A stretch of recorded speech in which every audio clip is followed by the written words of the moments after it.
नमस्कार मंडळी, स्वागत आहे लर्न विथ चेतना चॅनलवर। आजचा आहे मॉड्यूल 4 चा शेवटचा व्हिडिओ। आजचा व्हिडिओ हा खूप अंडररेटेड आहे, पण लक्षात ठेवा मेटा ऍड्स मध्ये या एका गोष्टीमुळे खूप जास्त इम्पॅक्ट पडतो, मग तो पॉझिटिव्ह की निगेटिव्ह हा तुमच्यावर अवलंबून आहे। आजचा टॉपिक आहे ऍड क्रिएटिव्ह आणि कॉपीरायटिंग, जो आपण डिटेल मध्ये समजून घेणार आहोत। एक रिअल एक्झाम्पल सांगते माझ्या क्लायंटचं। मी एकदा एका क्लायंटसाठी 2 ऍड रन केल्या। दोन्ही ऍडचे same budget, same creative, same objective, पण तरीही रिझल्ट वेगळे। कसं? फरक फक्त एक होता, ऍडची पहिली ओळ। पहिली ऍड होती, आमचा डिजिटल मार्केटिंग कोर्स जॉईन करा। दुसरी ऍड होती, तुम्ही रोज काम करताय पण तुमच्या बिझनेससाठी तुम्हाला हव्या तशा ऑनलाईन ऑर्डर्स येत नाहीये, त्याचे रिझन्स माहिती काय आहे? ही होती सेकंड ऍडची कॉपी। दुसऱ्या ऍडने पहिल्या ऍडच्या कंपॅरिझनमध्ये 4 पट जास्त लीड्स दिल्या। हीच आहे कॉपी रायटिंगची पॉवर। आजच्या व्हिडिओमध्ये मी तुम्हाला सांगणार आहे चांगल्या ऍड्स कशा बनवायच्या, म्हणजे चांगलं क्रिएटिव्ह आणि ऍड कॉपी, हे दोन्ही आपण आजच्या व्हिडिओमध्ये प्रॅक्टिकली बघणार आहे। चला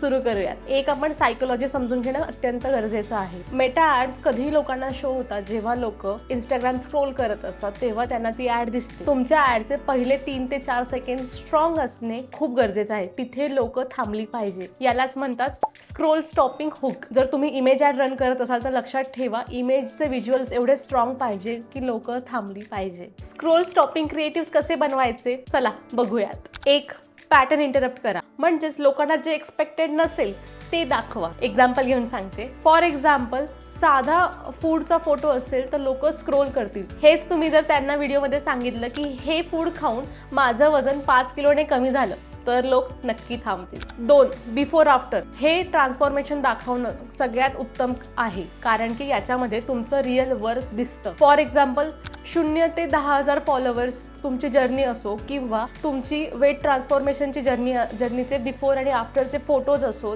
3, टेक्स्ट ओव्हरले। लक्षात ठेवा बरेच लोक म्यूट करून ऍड बघत असतात किंवा व्हिडिओज बघत असतात, सो ओव्हरलेजमध्ये तुमचे बोल्डमध्ये टेक्स्ट असणं, त्यामध्ये सगळ्या गोष्टी क्लिअरली मेन्शन असणं खूप जास्त गरजेचं आहे। 4, आणि याच्यावर मे बी तुमचा विश्वास कमी बसेल, पण लक्षात ठेवा रिअल, रॉ, ऑथेंटिक कॉन्टेंट जास्त आजकाल पसंत केला जातोय।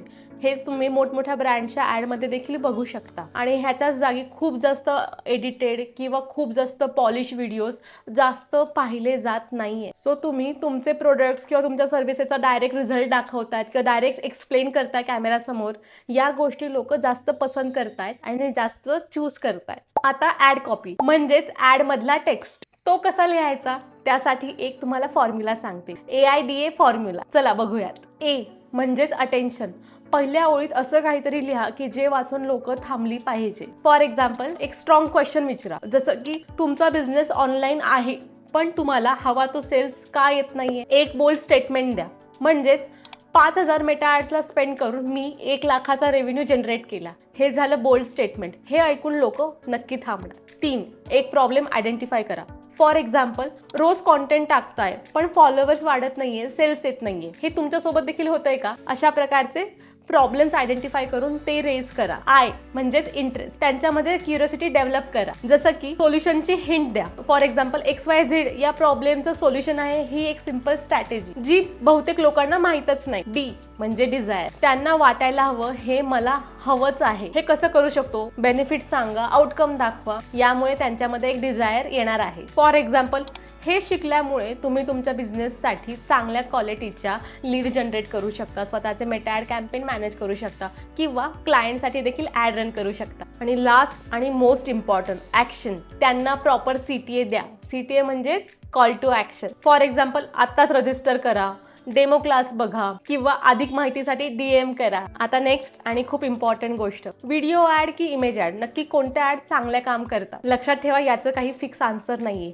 हे क्लायंट टू क्लायंट किंवा तुमच्या बिझनेस टू बिझनेस डिपेंड करणार आहे। कसं सांगते। इमेज ऍड कधी चांगल्या काम करतात? प्रोडक्ट क्लिअरली दाखवायचं असेल, सिंपल डायरेक्ट ऑफर असेल, for example 50% of today only, testimonials किंवा स्टॅटिस्टिक तुमच्या हायलाईट करायच्या असेल। व्हिडिओ ऍड कधी काम करतात? स्टोरी सांगायची असेल, प्रोडक्ट कसं वापरायचं ते दाखवायचं असेल, ट्रस्ट बिल्ड करायचं असेल, फेस दाखवून। आता एक बेस्ट आणि प्रॅक्टिकल अप्रोच सांगते, दोन्हीही वापरा, दोन्ही टेस्टिंगला यूज करा। मेटा तुम्हाला स्वतः सांगेल की यातलं कोणतं जास्त वर्क करतं। माझा स्वतःचा एक एक्सपिरियन्स शेअर करते. टॉकिंग हेड व्हिडिओज म्हणजेच जे मी आता सध्या बोलतेय, स्वतः आपण आपला फेस दाखवून बोलणं, हे व्हिडिओ सगळ्यात जास्त चांगले परफॉर्म करतात. कारण की याच्यावर जास्त ट्रस्ट जनरेट केला जातो. कारण की तुम्ही स्वतः या गोष्टी एक्सप्लेन करताय.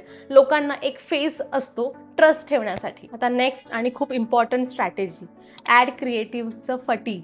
ते कसं ओळखायचं आणि त्याच्यावर कसं वर्क करायचं हे बघूयात आपण. ॲड फटीग म्हणजे एकच ॲड सतत दिसल्यामुळे ऑडियन्सला फटीग येतं. एकच ॲड सतत बघावीशी वाटत नाही, त्याला म्हणतात ॲड फटीग. ॲड फटीगमुळे क्लिक कमी होतात, ॲड रिझल्ट देखील एफेक्ट होतो. आता सगळ्यात इम्पॉर्टंट प्रश्न, चेतना ॲड फटीग आलंय आपल्या कॅम्पेनला, हे कसं ओळखायचं सांगते. जर तुमची ॲड स्टार्टिंगला चांगली परफॉर्म करत होती, तुमचा CTR चांगला होता आणि तो अचानक ड्रॉप झालाय, फ्रिक्वेन्सी देखील 3 ते 4 पेक्षा जास्त होतीये, हे ॲड फटीगचं लक्षण आहे. आता मोस्ट इम्पॉर्टंट, क्रिएटिव्ह रिफ्रेश कसं करायचं. 1. हेडलाईन बदला, सेम ऑफर नवीन अँगल.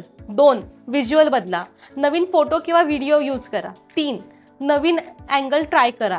अजून एक कस्टमर प्रॉब्लेम आयडेंटिफाय करा. आता एक एक्सपर्ट ॲडवाईस सांगते, नेहमी 2 ते 3 आठवड्यानंतर एक नवीन क्रिएटिव्ह टेस्ट करत जात जावा साईड बाय साईड. पहिलं क्रिएटिव्ह जर चांगलं परफॉर्म करत नसेल तर तुमच्याकडे लगेच एक विनिंग क्रिएटिव्ह देखील असणार आहे. जुने ॲड्स क्रिएटिव्ह बंद करायची घाई करू नका, पण हो, साईड बाय साईड नवीन क्रिएटिव्ह टेस्ट करणं खूप जास्त गरजेचं आहे. माझ्या क्लायंटसाठी मी मिनिमम 3 ते 5 क्रिएटिव्ह टेस्ट करत असते. तर या मॉड्यूलमध्ये आपण खूप काही शिकलो. व्हिडिओ 12 मध्ये आपण मेटा ॲड्स फाउंडेशन काय आहे, का पॉवरफुल आहे, रिअल क्लायंट रिझल्ट याविषयी बोललो.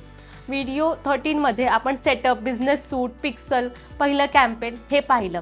व्हिडिओ 14 मध्ये आपण campaign strategy, audience, budget, full funnel, MPC client case study पाहिली. व्हिडिओ 15 म्हणजेच आपला आजचा व्हिडिओ, याच्यामध्ये आपण क्रिएटिव्ह आणि copy writing, scroll stopping ad कसे बनवायचे हे पाहिलो. आता एक गोष्ट मी ऑनेस्टली सांगते, आपल्या या मेटा ॲडच्या फाउंडेशनच्या या सगळ्या व्हिडिओमध्ये मी तुमचं फाउंडेशन स्ट्रॉंग केलेलं आहे.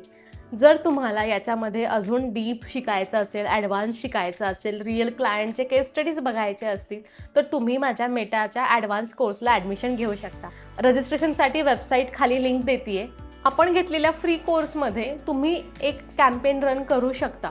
पण जर तुम्हाला एजन्सी लेवलच्या एक्सपर्ट ॲड शिकायच्या असतील, डिटेलमध्ये टेक्निकल सगळ्या गोष्टी समजून घ्यायच्या असतील, रिअल हँड्स ऑन प्रॅक्टिस करायची असेल, तर तुम्ही हा ॲडव्हान्स कोर्स नक्की जॉईन करू शकता. थँक्यू. आपलं मॉड्यूल 4 देखील पूर्ण झालं. आपण आतापर्यंत 4 मॉड्यूल्स कंप्लीट केलेले आहेत. मॉड्यूल 1 मध्ये डिजिटल मार्केटिंग फाउंडेशन पाहिलं. मॉड्यूल 2 मध्ये सोशल मीडिया आणि कॉन्टेंट विषयी जाणून घेतलं.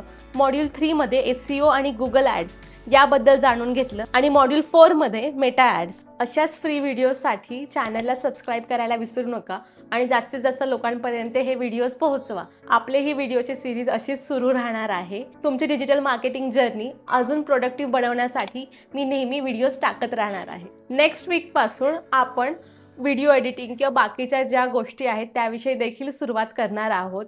सो वीकली आपला एक व्हिडिओ येणार आहे.